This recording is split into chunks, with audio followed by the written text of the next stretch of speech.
Hello viewers, আসসালামু আলাইকুম। আজ বিকেলে চায়ের সাথে খাওয়ার জন্য বাসার সবার আবদার ছিল নতুন কিছু বানিয়ে দেওয়ার। আবার তাদের দাবি ছিল বিকেলের চা খেতে খেতে যেন কিছুতেই সন্ধ্যা না হয়ে যায়। তো এত অল্প সময়ে আমি কি বানাবো সেটা ভাবতে ভাবতেই এই রেসিপিটা মাথায় চলে এলো। মাত্র 10 মিনিটে এই স্ন্যাক্সটা আমি বানিয়ে নিয়েছি। ভেতরে একদম জুসি আর বাইরেটা খুবই ক্রিস্পি। খেতে এত ভালো লেগেছিল চায়ের সাথে, ভাবলাম আপনাদের সাথে একটু শেয়ার করি। তো ভিউয়ার্স, দেখতেই পাচ্ছেন প্রত্যেকটা স্ন্যাক্স কতটা সুন্দর আর লোভনীয় লাগছে দেখতে। আর বাসার সবাই খেয়েও ভীষণ প্রশংসা করেছে। তাদের কথা আবারও যেন এরকম করে স্ন্যাক্সটা বানিয়ে দিই। আশা করি আপনাদের কাছেও রেসিপিটি বেশ ভালো লাগবে। যদি ভালো লেগে থাকে তো লাইক দিয়ে পুরো রেসিপিটি কন্টিনিউ করার অনুরোধ রইল। তো চলেন মূল রেসিপিটি শুরু করি। আজকের স্ন্যাক্সটি বানানোর জন্য আমি এখানে 1 কাপ রেগুলার আটা নিয়েছি। যে কোনো একটা ব্র্যান্ডের আটা নিলেই হবে। এখন দিয়ে দিচ্ছি স্বাদমতো লবণ। তারপরে এখানে দিয়ে দিচ্ছি 1.5 টেবিল চামচ চিনি।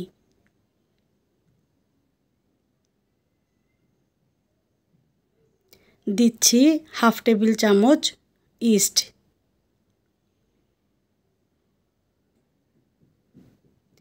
এরপরে দিচ্ছি 2 টেবিল চামচ গুঁড়ো দুধ।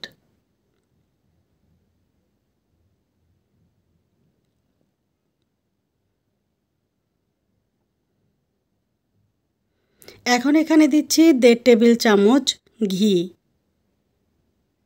যদি হাতের কাছে ঘি না থাকে তাহলে ঘিয়ের পরিবর্তে সাদা তেলও ব্যবহার করতে পারবেন। এখন সবগুলো উপকরণ আমি হাত দিয়ে একটু সময় নিয়ে মাখিয়ে নিব। 1 থেকে 1.5 মিনিট মাখিয়ে নিলেই হয়ে যাবে।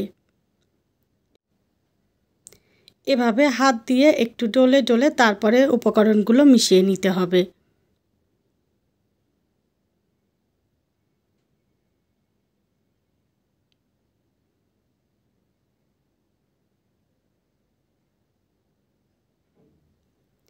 এখানে সবগুলো উপকরণ মিশিয়ে নেওয়া হয়ে গেলে আমি নিয়েছি একটা ডিম।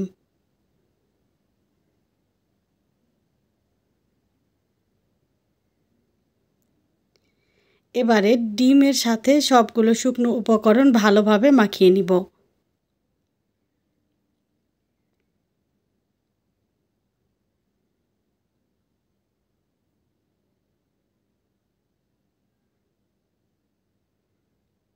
এখানে শুকনো উপকরণ ডিমের সাথে খুব ভালোভাবে মাখিয়ে নেওয়া হয়ে গিয়েছে। এখন আমি এখানে নিয়েছি কুসুম গরম পানি। পানিটা এমন গরম যে আপনি আঙুল ডুবিয়ে রাখতে পারবেন অনেকক্ষণ। তো এখন অল্প অল্প পানি দিয়ে একটা ডো রেডি করে নিব। একবারে পানিটা দেওয়া যাবে না, তাহলে ডোটা অনেক বেশি পাতলা হয়ে যেতে পারে। আর এখানে দুধ, ডিম আর ইস্ট সাথে কুসুম গরম পানির জন্য ডোটা কিন্তু খুব বেশি শক্ত হবে না, আবার একদম পাতলাও হবে না, একটু স্টিকি টাইপের হবে, এরকম আর কি।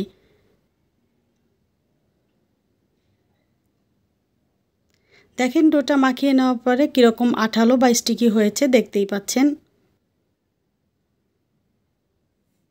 এখন এই ডো রেস্টে থাকবে ঠিক ততক্ষণ যতক্ষণ আমার চাটা বসাতে সময় লাগে। আমার হাতে একদমই সময় ছিল না, তবে কেউ যদি ইস্টটা অ্যাক্টিভ করতে চান তাহলে 30 মিনিট সময় রেস্টে রাখতে পারেন। তবে এখানে আমি ডোটা 2 থেকে 3 মিনিট রেস্টে রেখেছিলাম, এর বেশি আমি রাখতে পারিনি। আর এখন এখানে নিয়েছি বেশ কিছু ধনিয়া পাতা কুচি আর 3 কোষ রসুন একদম মিহি করে কুচি করে নিয়েছি। এখন ডোয়ের মধ্যে রসুন কুচি আর ধনিয়া পাতা দিয়ে ডোটাকে আরও একটু সময় মাখিয়ে নিব। এই ধনিয়া পাতা আর রসুন কুচির কারণে এই স্ন্যাক্সটা খেতে এত বেশি ভালো লেগেছিল, এত বেশি ফ্লেভারফুল ছিল, কি বলবো। মাখানোর পরে দেখেন এখনও কিন্তু ডোটা অনেকটাই স্টিকি আছে, এতে ঘাবড়ানোর কিছু নেই। এখন অল্প অল্প ডো নিয়ে একটা স্ন্যাক্সের শেপ দিয়ে দিব। এটা হাতে লেগে গেলেও কোনো সমস্যা নেই। এখন এইদিকে আমি চুলায় একটা পাত্রে পর্যাপ্ত তেল দিয়ে অল্প গরম করে নিয়েছি। তেলটা কিন্তু খুব বেশি গরম করা যাবে না, তাহলে স্ন্যাক্সগুলো দেওয়ার সাথে সাথে কালার চলে আসবে আর ভেতরটা কাঁচা থেকে যাবে। তো এক এক করে আমি এখানে স্ন্যাক্সগুলো দিয়ে দিচ্ছি। একই রকম শেপ হতে হবে এমনও কোনো ব্যাপার না।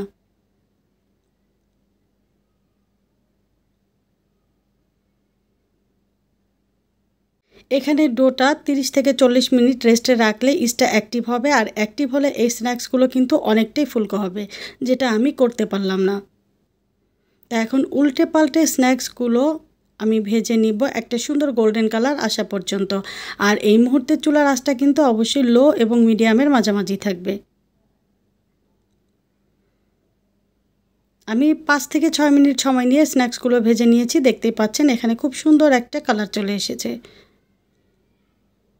এখন তেল ঝরিয়ে স্ন্যাক্সগুলো আমি তুলে নিচ্ছি।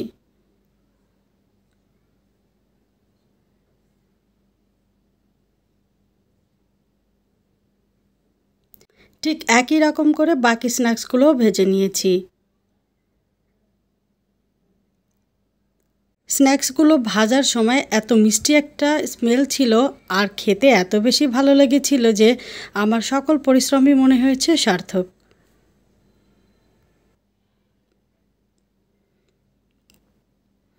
তো ভিউয়ার্স, আমার আজকের রেসিপিটি যদি আপনাদের কাছে ভালো লেগে থাকে তো লাইক, কমেন্ট এবং শেয়ার করে দিতে ভুলবেন না প্লিজ। আর যে সকল ভিউয়ার্সরা আজ প্রথমবার আমার রেসিপিটি দেখছেন, চ্যানেলটি ভালো লাগলে সাবস্ক্রাইব করে পাশে থাকা বেল আইকনের অল অপশনটি সেট করে নিতে পারেন। দেখা হবে পরবর্তী কোনো রেসিপিতে। ততক্ষণ পর্যন্ত ভালো থাকবেন। আল্লাহ হাফেজ।